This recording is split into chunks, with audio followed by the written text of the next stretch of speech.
বেশ কয়েক মাস ধরেই গ্রিনল্যান্ড ঘিরে টানাপোড়েন চলছে। অঞ্চলটিকে আয়ত্তে আনতে মরিয়া হয়ে ওঠেন মার্কিন প্রেসিডেন্ট ডোনাল্ড ট্রাম্প। এ অবস্থায় মিউনিখে ৬২তম নিরাপত্তা সম্মেলনে গ্রিনল্যান্ডের প্রধানমন্ত্রী জেমস ফ্রেডেরিক নিয়েলসন বলেন, অনেক বছর ধরে গ্রিনল্যান্ড শান্ত ছিল, উত্তেজনা কম ছিল, কিন্তু এখন পরিস্থিতি বদলে গেছে। জলবায়ু পরিবর্তনে দ্রুত বরফ গলায় নতুন জাহাজ চলাচলের পথ খুলবে। বাণিজ্য ও সামরিক দিক থেকে গুরুত্বপূর্ণ হবে এই পথ। তাই এই আর্কটিক অঞ্চলটিতে নজরদারি, টহল ও প্রতিরক্ষা সক্ষমতা বাড়ানো জরুরি বলে উল্লেখ করেন তিনি।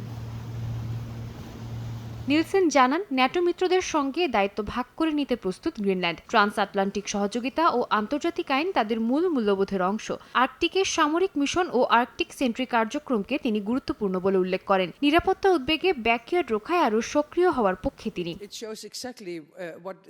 ডেনমার্কের প্রধানমন্ত্রী মেতে ফ্রেডেরিকসন বলেন, আর্কটিক নিরাপত্তায় ন্যাটো এখন কাঠামোগতভাবে কাজ শুরু করায় কোপেনহেগেন সন্তুষ্ট। বহু বছর ধরে স্থায়ী উপস্থিতির দাবি জানিয়ে আসছিল ডেনমার্ক। গ্রিনল্যান্ড ও আশপাশের এলাকায় ন্যাটোর স্থায়ী উপস্থিতি চান তারা। এদিকে মার্কিন প্রেসিডেন্ট ডোনাল্ড ট্রাম্প বলেন, গ্রিনল্যান্ডের ভবিষ্যৎ নিয়ে ইউরোপের সঙ্গে আলোচনা চলছে। আগে তিনি যুক্তরাষ্ট্রের গ্রিনল্যান্ড অধিগ্রহণের ইচ্ছার কথা বলেন। এতে ন্যাটো জোটে অস্বস্তি তৈরি হয়। এর মধ্যে মিউনিখের সম্মেলনের ফাঁকে নিলসেন ও ফ্রেডেরিকসেনের সঙ্গে বৈঠক করেন মার্কিন পররাষ্ট্রমন্ত্রী মার্কো রুবিও। সাদিয়া তাসনিম, সময় সংবাদ।